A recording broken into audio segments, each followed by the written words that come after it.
الله الرحمن الرحيم كتاب أنزلناه إليك مبارك ليدبروا آياته وليتذكر أولو الألباب صدق الله العظيم.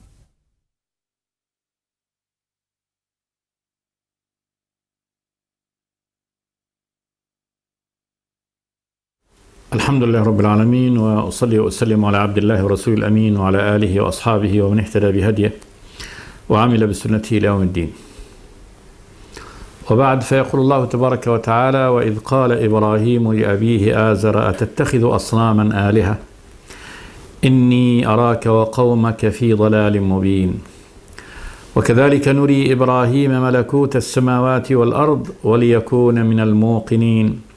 فلما جن عليه الليل رأى كوكبا قال هذا ربي، فلما أفل قال لا أحب الآفلين.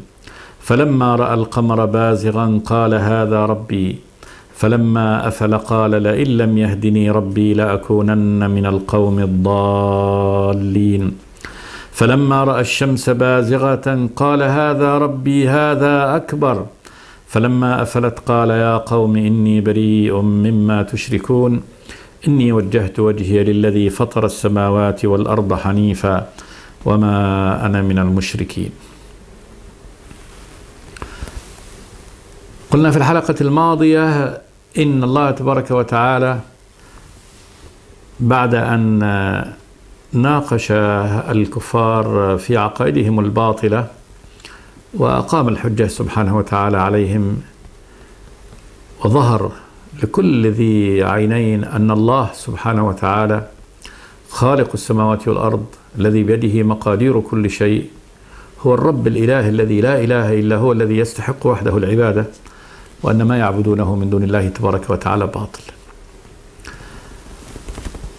شرع الله تبارك وتعالى بعد ذلك يوجه مشرك العرب إلى أن إبراهيم عليه السلام الذي ينتسبون إليه نسبا ويحبون هذه النسبة، يفخرون بهذه النسبة ويثنون عليه، ويزعمون بأنهم على دينه وعلى طريقته، فإنهم قد صوروه في جوف الكعبة هو إسماعيل، وصوروهما وهما يستقسمان بالأزلام، حتى إن النبي لما دخل صلوات الله وسلامه عليه مكة فاتحا ودخل الكعبة ورأى هذه الصور، رأى أنهم قد صوروا إبراهيم وإسماعيل وهما يستقسمان بالأزلام. وعن يستقسمان بالأزلام يعني يطلبان القسمة بهم، سواء كان البخت أو قسمة الجزور على عادتهم في اشتراك العشرة، كل بسهم، ثم بعد ذلك تكون هناك 3 أسهم رابحة و7 خاسرة، أو الاستقسام بالأزلام كما هو شأن الكاهن. كانوا كاهن الصنم يكون عنده 3 أسهم بدون طبعا يعني عبارة عن يعني الزلم الواحد بدون سن، ويكتب على كل واحد، يكتب هذا افعل ولا تفعل، واحد غفل ليس عليه شيء، ثم يضعها في كيس وشيء يخلطها. ثم من أراد زواجا أو أراد سفرا أو أراد تجارة في المستقبل يأتي إلى هذا الكاهن وينقده شيء له وللصنم الذي هو عنده، ثم يقول لي شوف لي بختي، انظر لي هل أنا يعني أسير في هذا الموضوع بهذا المشروع أم لا. فيأتي يضرب له هذه السهام ويسحب، فإذا كان خرج يعني افعل، يقول له خلاص الآلهة قد هي راضية عنك وافعل. وإذا لم يكن، إذا طلع الثاني لا تفعل، فيقول له لا الآلهة غير راضية أو الإله غير راضي، وهو ينصح لك بأن لك لا تفعل هذا. وإذا خرج السهم الذي ليس عليه كتابة فيعيد يعني السحب مرة ثانية. شاهد أن النبي قال تالله ما استقسم بهما قط، اللي هو إسماعيل وإبراهيم عليهم السلام. الخلاصة بأن العرب كانت تفخر بنسبها إلى إبراهيم، وقلنا إن العرب كلهم، العرب القحطانيون منهم والعدنانيون، وهم كلهم من نسل إسماعيل، فإن الله تبارك وتعالى أبقى نسله وكثره. فهنا يبين الله تبارك وتعالى أن إبراهيم إنما كان حنيفا مسلما، وكان على التوحيد، ولم يكن على الشرك، ولم يعبد الأصنام قط، وإنما يعني عاش عمره يدعو إلى ترك هذه الأصنام، ولقي في ذلك ما لقي. قال جل وعلا: وإذ قال إبراهيم، النبي أبو الأنبياء صلوات الله وسلامه عليه، الرسول من أولي العزم من الرسل، لأبيه آزر. ذكر الله تبارك وتعالى هنا اسم أبيه ليكون هذا يعني حجة لهم على أن هذا إخبار حقيقي بتفاصيله. وإذ قال إبراهيم لأبيه آزر أتتخذ أصناما آلهة. سؤال للإنكار: أتتخذ أصناما آلهة؟ تجعل الصنم الذي يعني الصنم هو كل ما بني ونصب على صورة الحيوان مما يعبد، مما يتخذ للعبادة. حيوان يعني إنسان أو ملك أو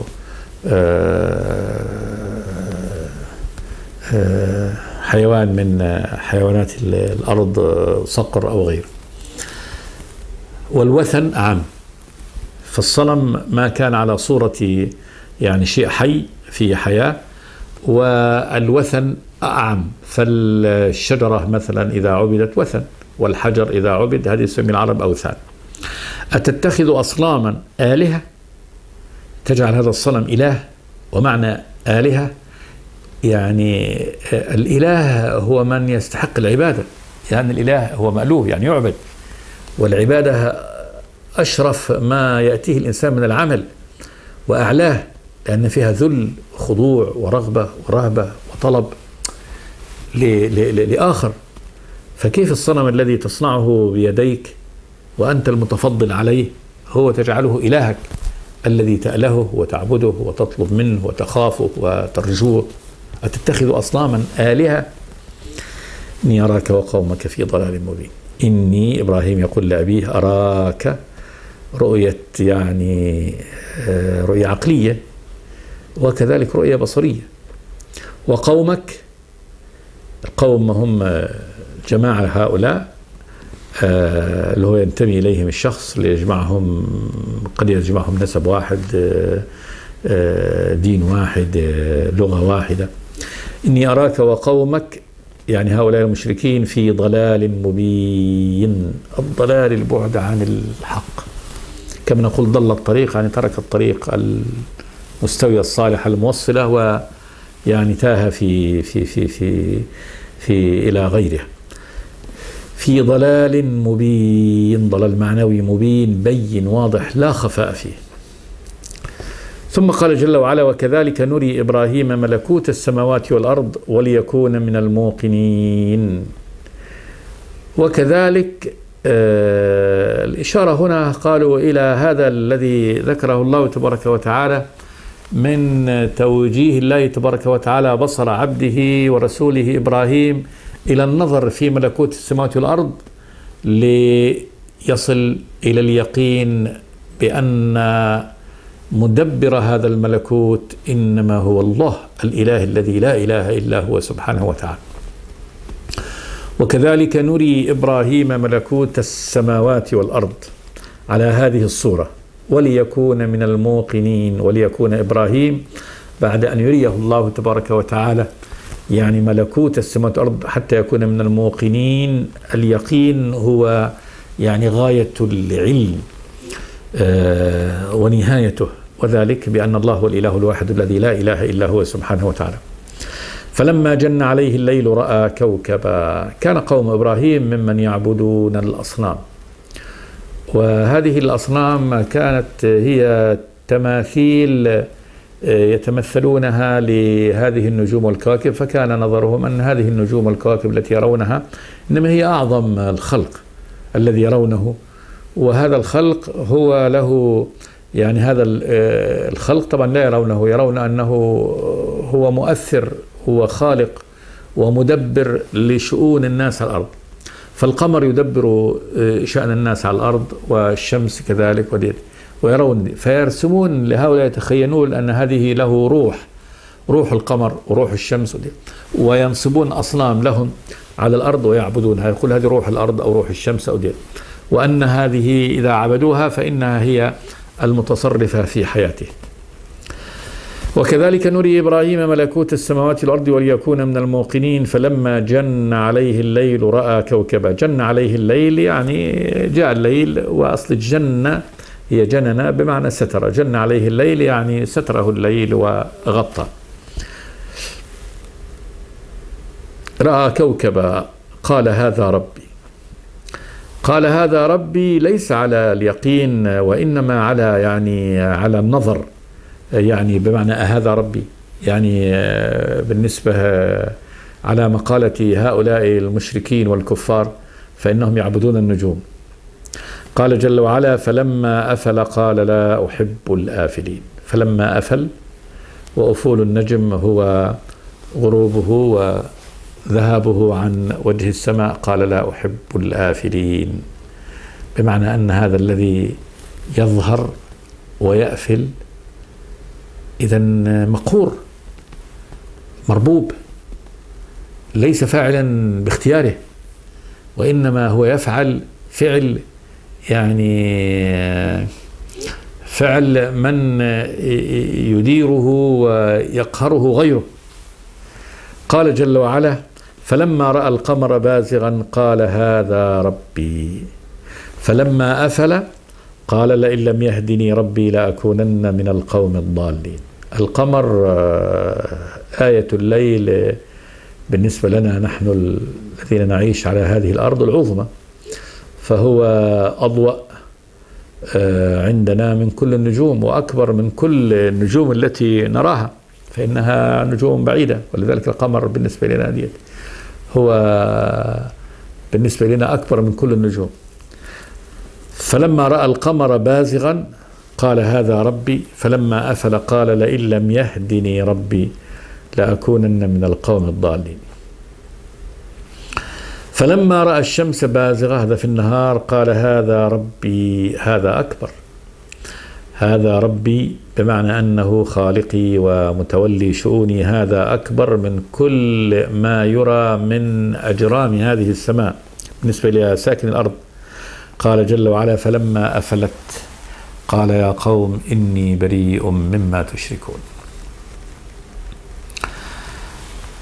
قال بعض أهل العلم التفسير إن هذا التدرج من إبراهيم إنما هو تدرج مع قومه للحجاج ليحاجهم، وإلا فإن الله تبارك وتعالى قد هداه إلى الإيمان به وتوحيده، وأن هذه مخلوقات لا تنفع ولا تضر. وإنما قوله هذا ربي إنما تنزل مع قومه في حجاج أيام كما سيأتي. وحاجه إبراهيم وحاجه قومه قال تحاجوني في الله وقد هدى. وعلى القول الأول أن الله تبارك وتعالى أراه ملكوت السماوات والأرض، وذلك انتقالا من جرم من أجرام السماء إلى آخر ليتنقل فيها وينظر ويتفكر حتى يصل بذلك إلى المعرفة واليقين بالرب الإله الواحد سبحانه وتعالى. قال جل وعلا عن الشمس فلما أفلت، وهي الآية العظمى بالنسبة لأهل الأرض، قال يا قوم يا قومي إني بريء مما تشركون. البراءة هي البعد والانقطاع قطع كل صلة.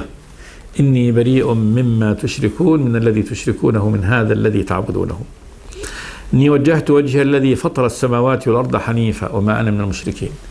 إني وجهت وجهي، الوجهة هنا وجهة الدين والعبادة التوحيد. إني وجهت وجهي للذي فطر السماوات والأرض، ومعنى فطرها خلق، هذه كلها مخلوقات مقهورة مربوبة، لا بد أن هناك وراءها من خلقها وقهرها وسيرها في أماكنها. إني وجهت وجهي للرب الإله سبحانه وتعالى الذي فطر السماوات والأرض. وقلنا فطر أنه فطرها بمعنى أنه شقها وأخرجها من العدم إلى الوجود وسواها على ما هي عليه. حنيفا، أصل الحنف في لغة العرب هو الميل، والعرب تسمي الذي يولد ورجله وقدمه مائلة تسميه أحنف. حنيفا يعني مائلا، قالوا مائلا عن كل طرق الشرك، يعني مائل عن كل طرائقكم في شرككم وعبادتكم غير الله تبارك وتعالى. وما أنا من المشركين، إعلان أنه ليس على شيء من الشرك الذي يشركون به. ومعنى مشركين أنهم يعبدون الله تبارك وتعالى ومعه هذه الأصنام والآلهة التي اتخذوها.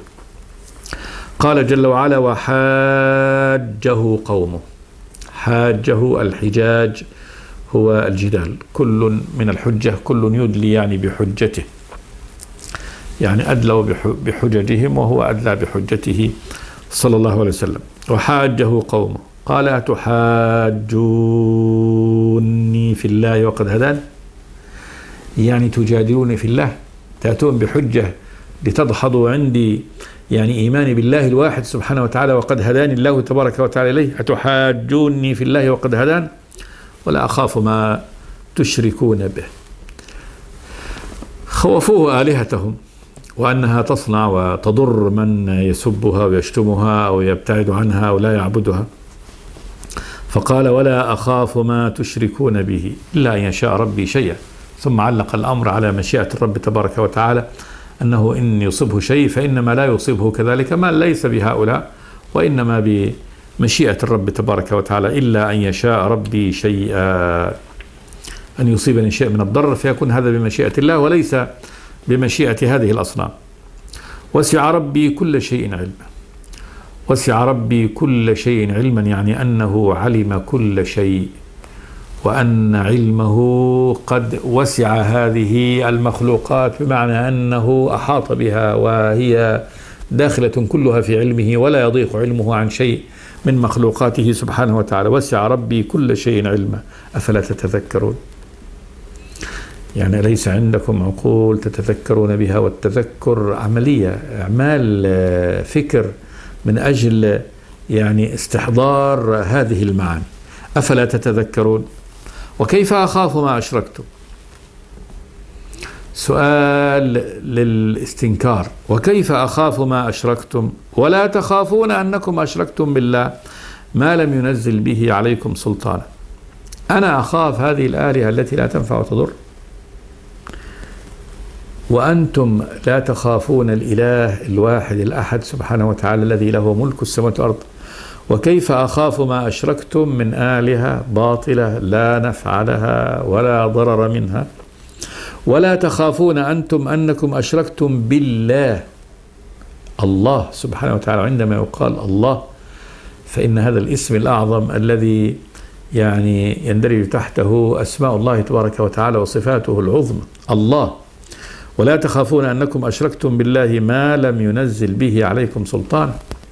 الله ربكم وخالقكم ورحتم أشركتم به وعبدتم غيره سبحانه وتعالى مما لم يأذن لكم به الله ولم ينزل به عليكم سلطانا. السلطان حجة قاهرة، يعني كتاب من عنده، أمر من عنده، سماح من عنده، علم علمكم إياه لتتخذوا هذا حجة في عبادتكم ما تعبدون من هذه الأصنام. فأي الفريقين أحق بالأمن إن كنتم تعلمون؟ يعني أنا وأنتم بقى، أي الفريقين مني ومنكم أحق بالأمن، أحق أن يشعر بالأمن؟ الذي عبد الله تبارك وتعالى هو مطمئن إليه ومطمئن إلى وعده وموعوده سبحانه وتعالى، وبالتالي لا يخاف من هذه الأصنام أن تضره أو أن تضره بشيء لأنها لا ضرر له. أم أنتم الذين عبدتم هذه الأصنام التي لا تنفعكم ولا تضركم وتركتم عبادة الإله الواحد سبحانه وتعالى الذي بيده النفع والضر، الذي عنده جنة ونار، من الذي يحق له أن يأمن، أنا ولا أنتم؟ فأي الفريقين أحق بالأمن إن كنتم تعلمون. ثم قال جل وعلا مبينا من له الأمن، قال الذين آمنوا ولم يلبسوا إيمانهم بظلم أولئك لهم الأمن وهم مهتدون. هذه يعني آية، جملة إخبارية تخبر بميزان الرب سبحانه وتعالى، من يستحق الأمن. هي خبر، هي عبارة عن جواب عن هذا. فأي الفريقين أحق بالأمن إن كنتم تعلمون. قال الرب تبارك وتعالى الذين آمنوا ولم يلبسوا إيمانهم بظلم. الذين آمنوا بالله تبارك وتعالى، هذا الإيمان المعهود معلوم، ولم يلبسوا، يخلطوا ويدخلوا إيمانهم بظلم. بظلم جاءت هنا نكرة، أي ظلم؟ والظلم يشمل كل معصية، وأعلى هذه المعاصي الشرك بالله تبارك وتعالى. ولما نزلت هذه الآية شق ذلك على أصحاب النبي صلوات الله وسلامه عليه، وقالوا يا رسول الله أينا لم يظلم نفسه؟ يعني سألوا النبي عن هذه الآية وقالوا الله تبارك وتعالى يقول الذين آمنوا ولم يلبسوا إيمانهم بظلم أولئك لهم الأمن وهم مهتدون. الأمن من العقوبة، أن لا يعاقبهم الله تبارك وتعالى يدخلهم النار، وهم مهتدون، حالهم في هذه الدنيا وفي الآخرة هم على طريق الهداية. فأقول الآية لأنها جاءت عامة بظلم، فقالوا يا رسول الله أينا لم يظلم نفسه؟ يعني قد يكون نحن من أهل الإيمان لكن وقعنا في شيء من المعاصي، عصينا الله تبارك وتعالى ولو في دقيق الأمر. فقال النبي صلى الله عليه وسلم مفسرا هذا إنما هو الشرك، بين أن المقصود بهذه إنما هو الشرك. قال لأبي بكر الصديق رضي الله تعالى عنه قال يا رسول الله أينا لم يظلم نفسه؟ فقال يا أبا بكر إنما هو الشرك. ألم تقرأ قول الله تبارك وتعالى إن الشرك لظلم عظيم؟ فالظلم هنا المقصود به الشرك بالله تبارك وتعالى. فمن أتى ربه تبارك وتعالى يوم القيامة بشرك هذا خلاص، هذا هلك. إن الله لا يغفر أن يشرك به ويغفر ما دون ذلك لمن يشاء. ولكن من أتى الرب سبحانه وتعالى الإله ولم يكن قد أشرك به فهذا له الأمن، كما جاء في الحديث عبدي لو أتيتني بقراب الأرض خطايا ثم أتيتني لا تشرك بي شيئا لأتيتك بقرابها مغفرة، بقرابها بما يقاربها. فقول الله الذين آمنوا ولم يلبسوا إيمانهم بظلم أولئك لهم الأمن وهم مهتدون.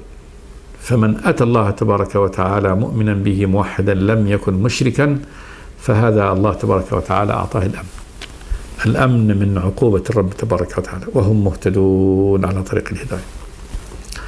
طبعا انقطعت بهذا حجة الكفار، يعني لما حاج إبراهيم بهذا انقطعت حجتهم. كيف ما خلاص أصبح لهم يعني على هذا الجواب بعد هذا الفصل والبيان جواب لهم وحجة لهم يدلون بها. قال جل وعلا وتلك حجتنا آتيناها إبراهيم على قومه نرفع درجات من نشاء إن ربك حكيم عليم. وتلك حجتنا، أشار الله تبارك وتعالى إلى ما علمه إبراهيم وأجراه على لسانه مما يحاج به قومه، ومما يعني أفقدهم كل حجة وألزمهم يعني الصغار. فإنهم في نهاية الأمر قد قالوا له لقد علمت ما هؤلاء ينطقون، لما قال لهم في آلهتهم الباطل لقد علمت ما هؤلاء ينطقون. قال أتعبدون من دون الله ما لا ينفعكم شيئا ولا يضركم أف لكم ولما تعبدون من دون الله أفلا تعقلون. فعند ذلك لجأوا إلى ما القوة، قالوا حرقوه وانصروا آلهتكم إن كنتم فاعلين. قلنا يا نار كوني بردا وسلاما على إبراهيم. وفي الآية الأخرى لما انقطعت حجتهم قالوا لقد علمت ما هؤلاء ينطقون. الله يقول فرجعوا إلى أنفسهم فقالوا إنكم أنتم الظالمون ثم نكسوا على رؤوسهم لقد علمت أي يا إبراهيم ما هؤلاء ينطقون قال أفتعبدون من دون الله ما لا ينفعكم شيئا ولا يضركم أف لكم ولما تعبدون من دون الله أفلا تعقلون الذين قالوا حرقوه وانصروا آلهتكم. فيشير الله تبارك وتعالى إلى هذه الحجة التي علمها إبراهيم والتي حج بها قومه. قال جل وعلا وتلك حجتنا آتيناها إبراهيم على قومه. تلك حجتنا نسبها الله تبارك وتعالى هذه إلى نفسه سبحانه وتعالى، وذلك أن الله علمها إبراهيم، هو الذي هداه لهذا، هو الذي هداه لأن يحاج إبراهيم يعني قومه على هذا النحو ويدحض يعني باطلهم. آتيناها إبراهيم على قومه، أعطيناها إبراهيم ليظهر بها على قومه. نرفع درجات من نشاء. علل الله تبارك وتعالى هذا الأمر وبين حكمته أن الله تبارك وتعالى من يشاء أن يرفع درجته رفعه، وقد شاء الله تبارك وتعالى أن يرفع درجة إبراهيم في الدنيا والآخرة، فقد رفعه الله تبارك وتعالى بالإيمان به، وكذلك رفعه بالحجة القاهرة التي حجة البيانية التي أعطاه إياها فحج بها قوم. نرفع درجات من نشاء إن ربك حكيم عليم. إن ربك يعني يا محمد حكيم في أين يضع الأمر؟ يضع الأمر في نصابه. فإبراهيم جعله نبيه ومختاره ومصطفاه ومجتباه وعلمه وهداه، استحق هذه عناية من الرب تبارك وتعالى، والله أعلم يعني حيث يجعل رسالته سبحانه وتعالى. وكذلك ضلال عندما وقع في حيث كذلك يعني يشاء الله تبارك وتعالى وواقع بحكمة الرب تبارك وتعالى. إن ربك حكيم عليم، فهذا كان يعني من حكمته وعلمه سبحانه وتعالى أن وضع كل أمر من هذه الأمور في نصابه. ثم قال جل وعلا وهبنا له إسحاق ويعقوب كلا هدينا ونوحا هدينا من قبل ومن ذريته داود وسليمان وأيوب ويوسف وموسى وهارون وكذلك نجزي المحسنين وزكريا ويحيى وعيسى وإلياس كل من الصالحين وإسماعيل واليسع ويونس ولوطا وكلا فضلنا على العالمين ومن آبائهم وذرياتهم وإخوانهم واجتبيناهم وهديناهم إلى صراط مستقيم. وهذا إن شاء الله تفصيله في الحلقة الآتية إن شاء الله. قولوا قولي هذا واستغفر الله لي ولكم وصلى الله وسلم على عبده ورسوله محمد. بسم الله الرحمن الرحيم.